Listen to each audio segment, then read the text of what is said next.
He slid the carcass overboard, and looked to see if there was any swirl in the water.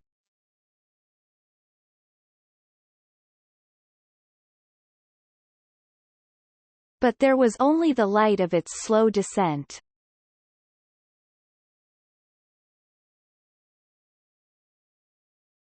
He turned then, and placed the 2 flying fish inside the 2 fillets of fish, and putting his knife back in its sheath, he worked his way slowly back to the bow.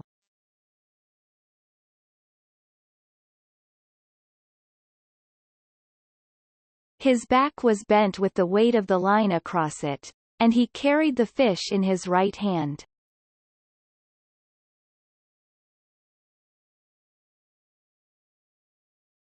Back in the bow he laid the 2 fillets of fish out on the wood with the flying fish beside them.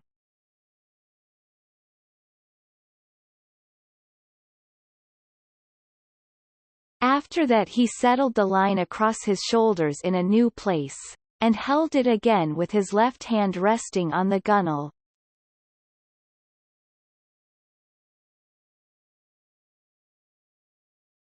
Then he leaned over the side, and washed the flying fish in the water, noting the speed of the water against his hand.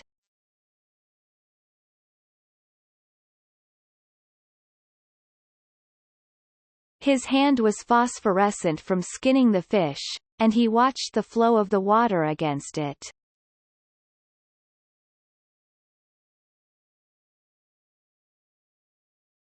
The flow was less strong, and as he rubbed the side of his hand against the planking of the skiff, particles of phosphorus floated off and drifted slowly astern.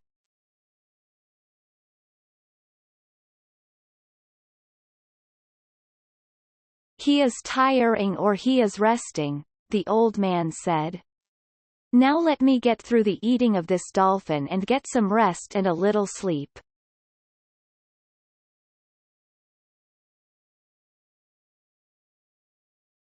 Under the stars and with the night colder all the time he ate half of one of the dolphin fillets and one of the flying fish, gutted and with its head cut off.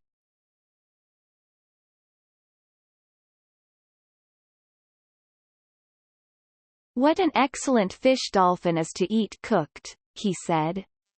"And what a miserable fish raw. I will never go in a boat again without salt or limes."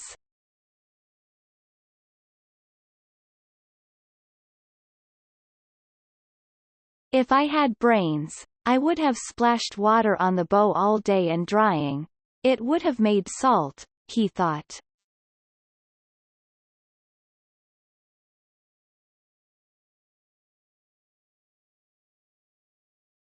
But then I did not hook the dolphin until almost sunset.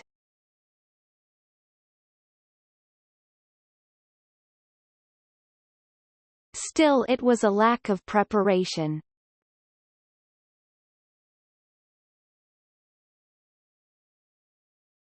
But I have chewed it all well, and I am not nauseated.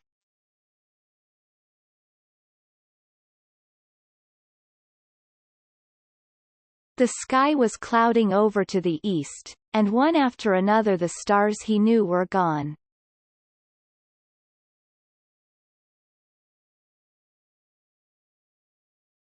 It looked now as though he were moving into a great canyon of clouds, and the wind had dropped.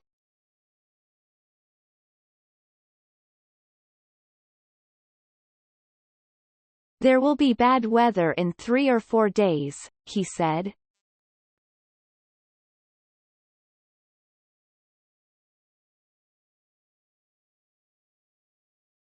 "But not tonight and not tomorrow. Rig now to get some sleep, old man, while the fish is calm and steady."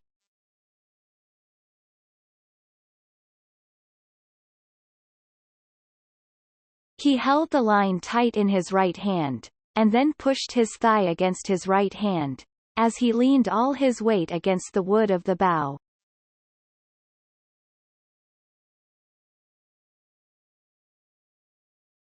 Then he passed the line a little lower on his shoulders, and braced his left hand on it.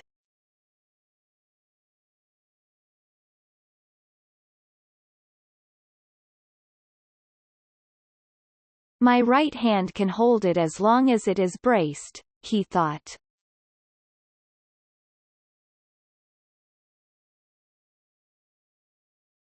If it relaxes in sleep, my left hand will wake me as the line goes out. It is hard on the right hand.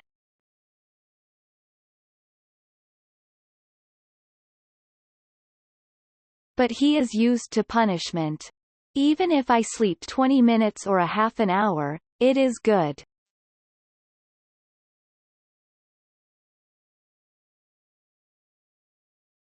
He lay forward, cramping himself against the line with all of his body, putting all his weight onto his right hand, and he was asleep.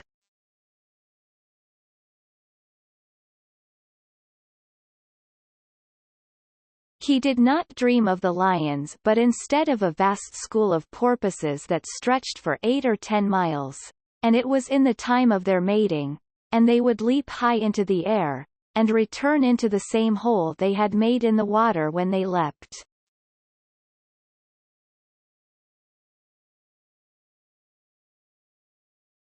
Then he dreamed that he was in the village on his bed, and there was a norther, and he was very cold, and his right arm was asleep because his head had rested on it instead of a pillow.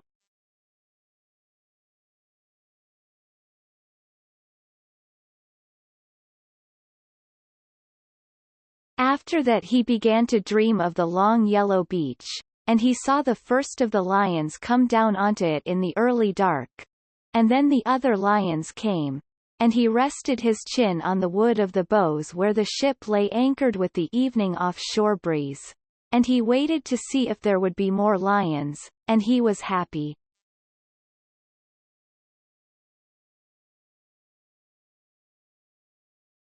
The moon had been up for a long time, but he slept on, and the fish pulled on steadily, and the boat moved into the tunnel of clouds.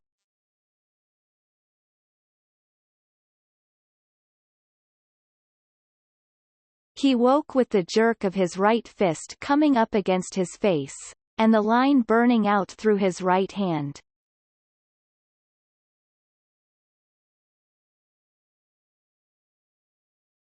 He had no feeling of his left hand, but he braked all he could with his right, and the line rushed out.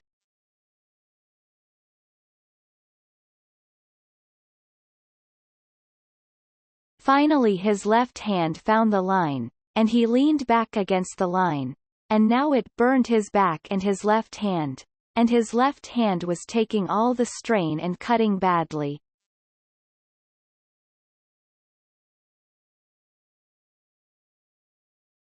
He looked back at the coils of line, and they were feeding smoothly.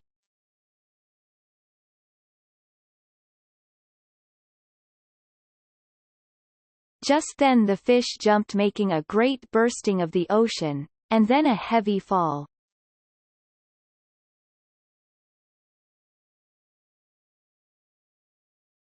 Then he jumped again and again, and the boat was going fast, although line was still racing out, and the old man was raising the strain to breaking point, and raising it to breaking point again and again.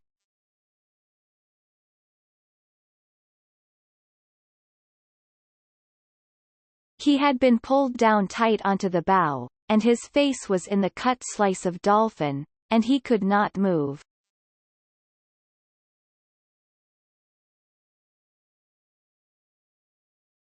This is what we waited for, he thought. So now let us take it.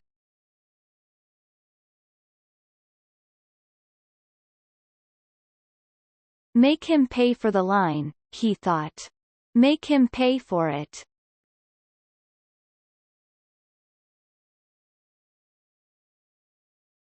He could not see the fish's jumps, but only heard the breaking of the ocean and the heavy splash as he fell.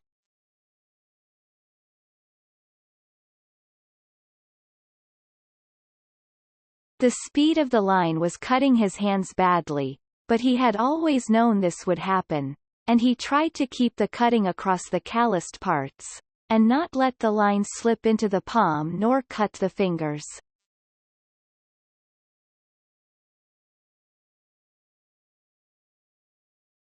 If the boy was here, he would wet the coils of line, he thought.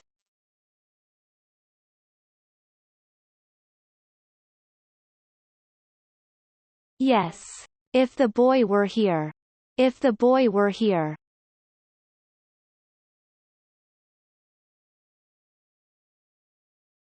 The line went out and out and out, but it was slowing now, and he was making the fish earn each inch of it.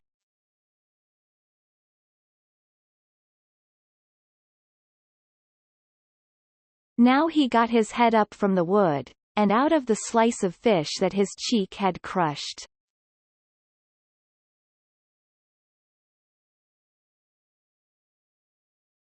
Then he was on his knees, and then he rose slowly to his feet.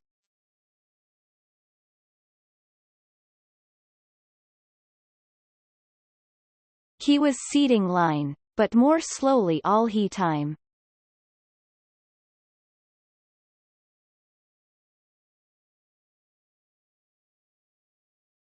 He worked back to where he could feel with his foot the coils of line that he could not see. He worked back to where he could feel with his foot the coils of line that he could not see.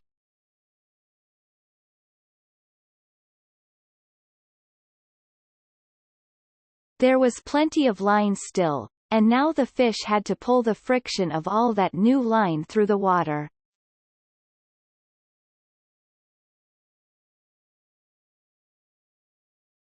Yes, he thought.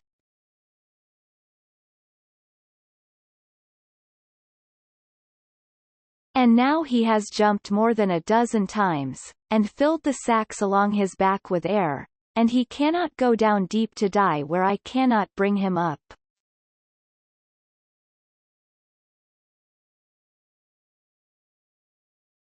He will start circling soon, and then I must work on him.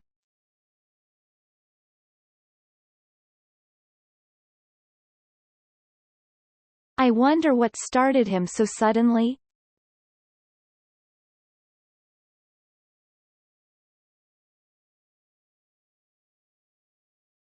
Could it have been hunger that made him desperate, or was he frightened by something in the night?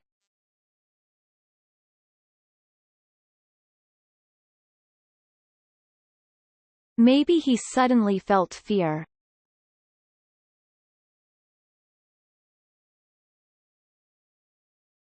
But he was such a calm, strong fish, and he seemed so fearless and so confident. It is strange.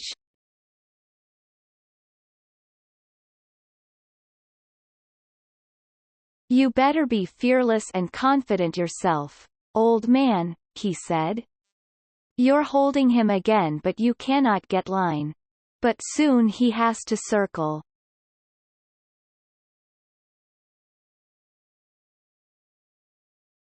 The old man held him with his left hand and his shoulders now, and stooped down, and scooped up water in his right hand to get the crushed dolphin flesh off of his face.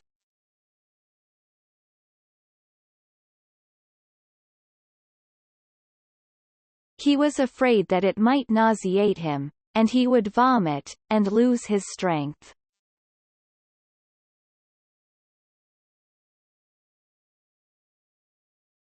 When his face was cleaned, he washed his right hand in the water over the side, and then let it stay in the salt water, while he watched the first light come before the sunrise.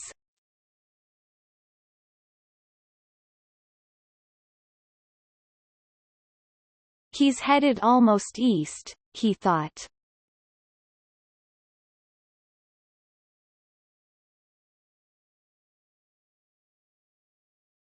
That means, he is tired and going with the current.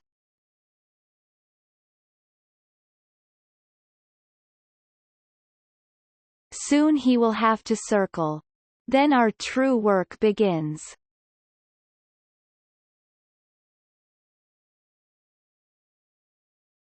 After he judged that his right hand had been in the water long enough, he took it out and looked at it.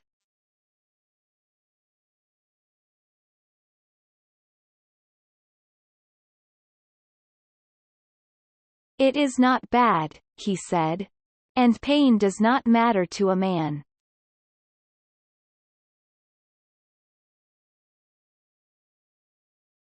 He took hold of the line carefully, so that it did not fit into any of the fresh line cuts, and shifted his weight, so that he could put his left hand into the sea on the other side of the skiff.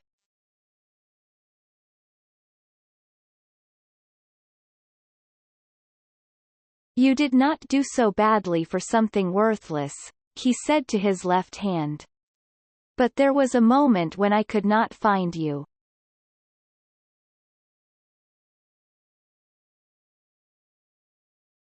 "Why was I not born with two good hands?" he thought.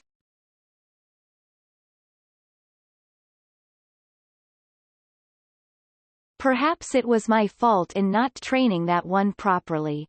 But God knows he has had enough chances to learn."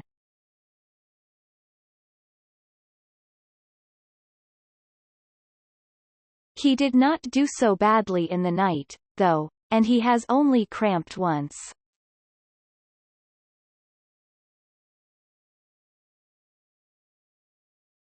If he cramps again, let the line cut him off.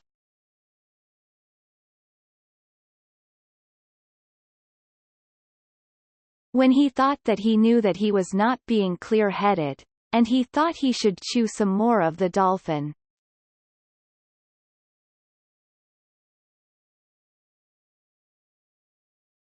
"But I can't," he told himself. "It is better to be light-headed than to lose your strength from nausea."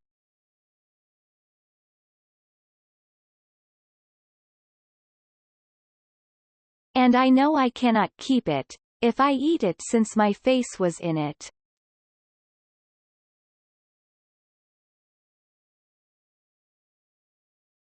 "I will keep it for an emergency until it goes bad."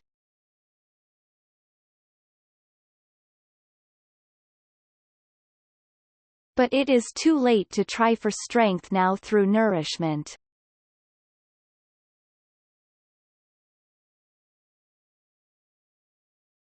"You're stupid," he told himself. "Eat the other flying fish."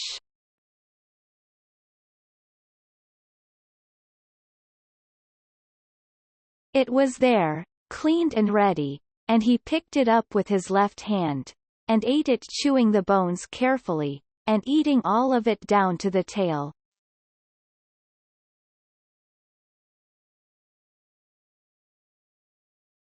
"It has more nourishment than almost any fish," he thought.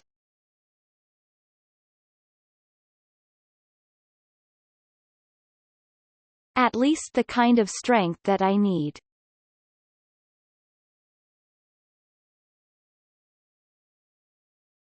"Now I have done what I can," he thought.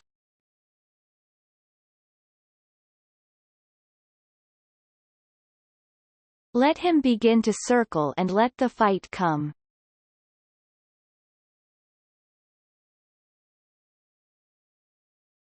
The sun was rising for the third time since he had put to sea, when the fish started to circle.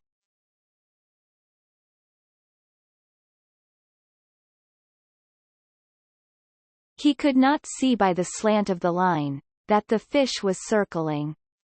It was too early for that.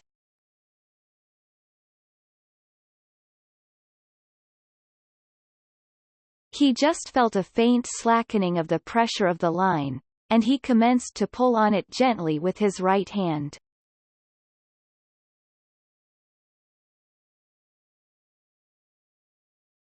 It tightened, as always, but just when he reached the point where it would break, line began to come in.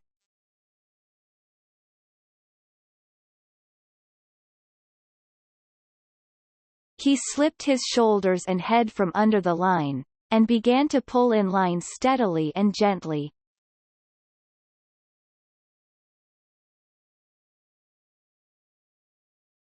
He used both of his hands in a swinging motion, and tried to do the pulling as much as he could with his body and his legs.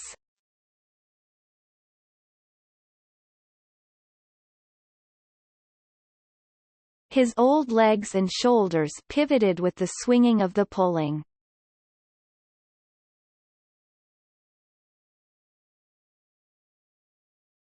"It is a very big circle," he said. "But he is circling."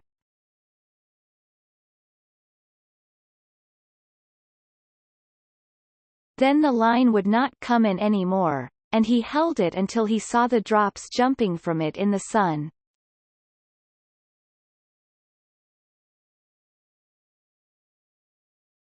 Then it started out, and the old man knelt down, and let it go grudgingly back into the dark water.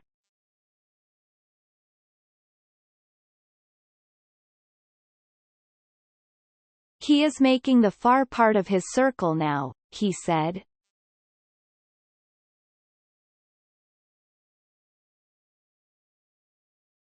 "I must hold all I can," he thought. "The strain will shorten his circle each time."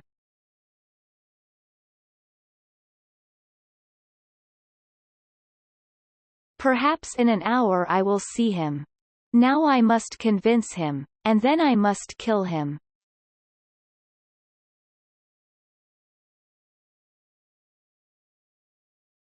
But the fish kept on circling slowly, and the old man was wet with sweat, and tired deep into his bones 2 hours later.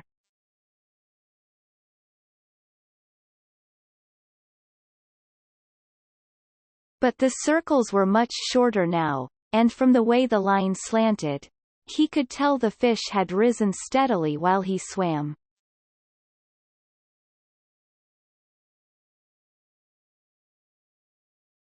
For an hour the old man had been seeing black spots before his eyes, and the sweat salted his eyes, and salted the cut over his eye and on his forehead.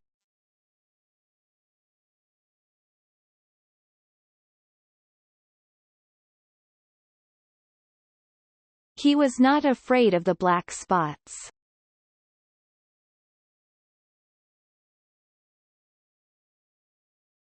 They were normal at the tension that he was pulling on the line.